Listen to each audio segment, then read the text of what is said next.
Hello everyone, and welcome back to the Dork Side. It is I, your friendly neighborhood dork in my garage, and today we're getting rid of these ugly mirrors and putting some bar end mirrors on the Grom.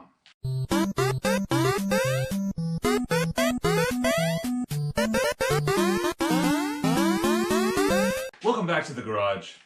If you know anything about me, or if you've spent any time watching my videos, you know one of my favorite things to complain about is stock mirrors on the bikes that I buy. Maybe even an obsession of mine. I complain about it so much. And the Grom is no exception. And with the handlebars being as short as they are on the Grom, it's really hard to see behind you unless you've got mirrors that are on the end of your handlebars. So today, we're going to put bar end mirrors on our handlebars. So this is the box they came in. These are from a company called Kemimoto. I'll put a link in the description. They were kind enough to send me these mirrors, so shout out to them. And these are the exact type of mirror I was thinking about putting on the Grom. So they're going to come up off the end here. First things first, we got to take off the bar ends here. And these don't come with instructions, so you got to kind of figure it out as you go, but it shouldn't be too crazy difficult, I'm assuming.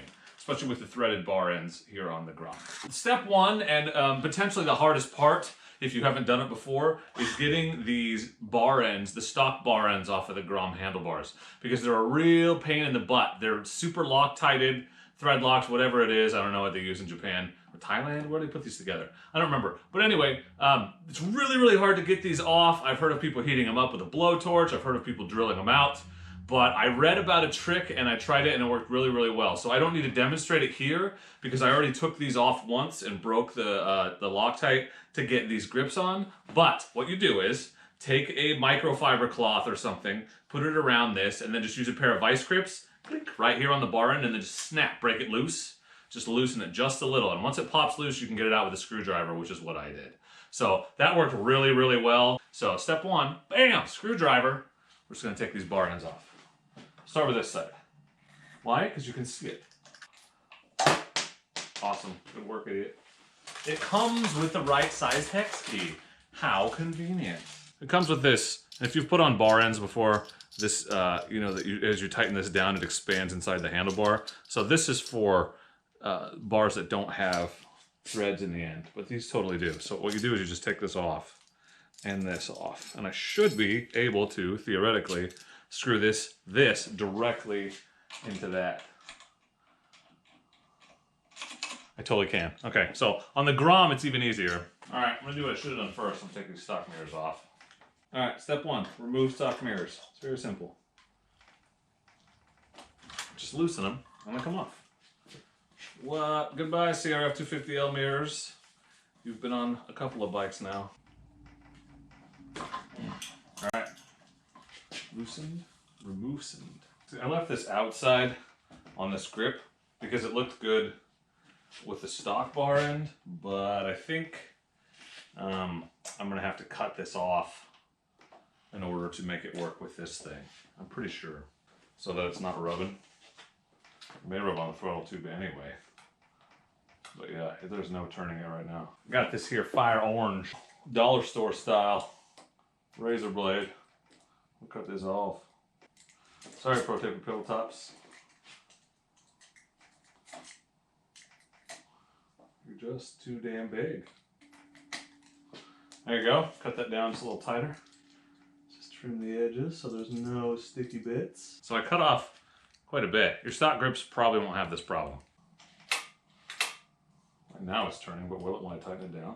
Let's try and tighten it down and see. Also, there's a spacer that comes in. I've added the spacer.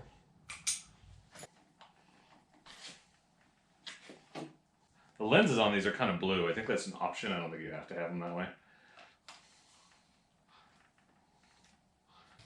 Just make sure when you tighten it down that it's as far out to the outside as possible.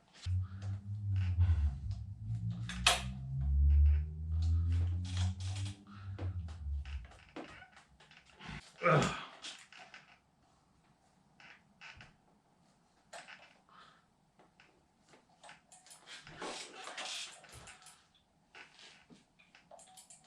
This is functional. Pretty excited. This is a functional mirror. I can see other than my elbow. Pretty sick.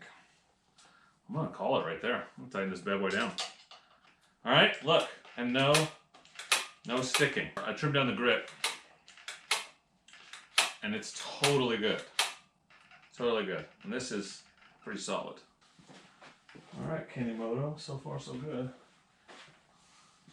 And the color matches the whole bike. Pretty sick. Alright, let's do the other side. Alright, again, just remove the part that expands. There's a little bit of a spacer right here. Not even a spacer, it's like it's a word for something that makes it have a wider girth. It's a girthenizer. I don't know, but that's what it is. And that's just so that the mirror clamps down better on the end. So for the Grom, this is all you need. You take everything else off. Just the mirror, the screw, the outside part, obviously the arm. So let's put that on. And again, I did the hard part before and popped this loose, but comes off nice and easy once you've popped it loose. This side should be much easier because there's no twisting grip to concern myself with, though I may need to trim it again because it's still a little thicker. It's not too bad. It might be okay. That might actually help. We don't want it to twist on this side. So let's try it. Install this bad boy.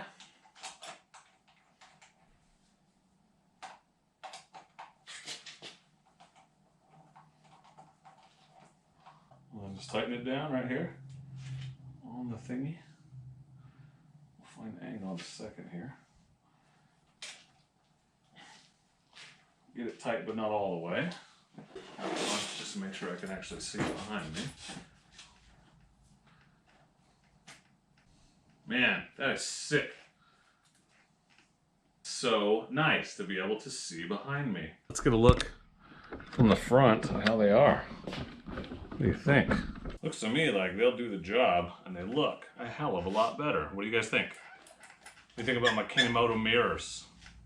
I think, man, it's like it opens up the whole cockpit area. It's crazy. So that's good. They're actually functional. They look cool, and they're actually functional. So I'm impressed with them so far. Thanks, Kemimoto. To get out and ride the bike to know for sure, to give that a try.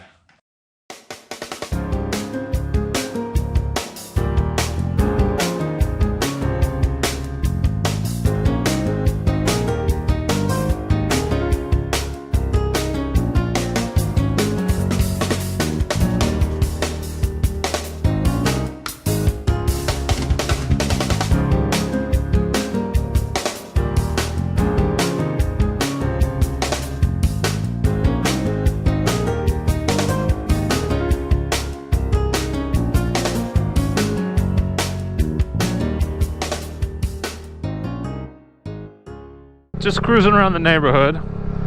Thoughts on the Kemimoto mirrors. One, they look awesome. I think they look really good.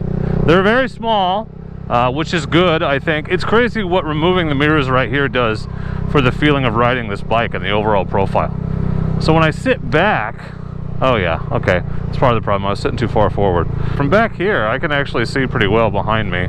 Here's the thing, mirrors on the Grom, pretty much in any fashion, are exactly that. They're a fashion choice, and they're there to meet the legal requirement of having mirrors. They're never going to be super functional no matter what you get, but I wanted something that's more functional than what it comes with stock, and that looks cool, enhances the look of the bike and gives it a little bit of a custom look. And I think these totally do that. They're not vibrating. I can see behind me. They seem solid enough. I mean, it's hard for you to make a solid piece of aluminum not solid, right? Are they the greatest mirrors of all time? No. Do those exist for a motorcycle? No. Do they look awesome and do the job and satisfy the legal requirement? Yes. Are they solid and seem like they're gonna last a while? Yes, until I drop this bike. They look cool. They make it so that you can see behind yourself. So no, they're a big upgrade, I think, over what I had and wasn't really able to use. Like, I can kind of see behind me, which is the point of mirrors, I feel like. These are inexpensive mirrors. They don't cost a ton of money, but I think the build quality is good. They come with all the hardware you need to mount them to a variety of types of handlebars. So if you like the look of them, and I do, and these are the box end ones, the flat end ones, I'd recommend them, especially for the price, man. If you're looking for something to give your bike a little bit of a custom look that's still semi-functional, kind of unique looking, that will satisfy the legal requirement. Like I said, these are good mirrors for that. So if you're looking for a low-cost way to customize your bike, and if this was a bigger bike, that's the other thing. Like on my Versys, if these were all the way out on the ends, I bet they'd be fantastic. It's just still a Grom with short handlebars, and so it's hard to get it to where you can really see. So overall, I think they're cool. I think they look good. I think they're worth the money, and I'd recommend them. They don't feel flimsy or cheap. They're easy to install. I just did it in like half an hour, and that was because I was screwing around cutting off my grips and stuff. If you didn't have to do that, it'd be even faster. So I'd recommend them. There's a link in the description if you want to check it out. Get yourself a pair of Kemimoto mirrors, but I think they're bomb and I recommend them, so check them out. Good low-cost alternative. If you have questions about the install or how about the mirrors themselves, how they work, please don't be afraid to leave them in the comments. If you've used similar mirrors or these mirrors in the past, I'd love to hear how you like them. But I think that's going to do it for us. So that's the on-bike test. Hope you liked the video. If you did, please don't forget to subscribe, and please don't forget that I want to be your internet riding buddy, and unlike your regular riding buddies, I'm available whenever you want, and I come with a mute button. So don't hesitate to subscribe, and as always, please do not forget to be excellent to each other. Thank you.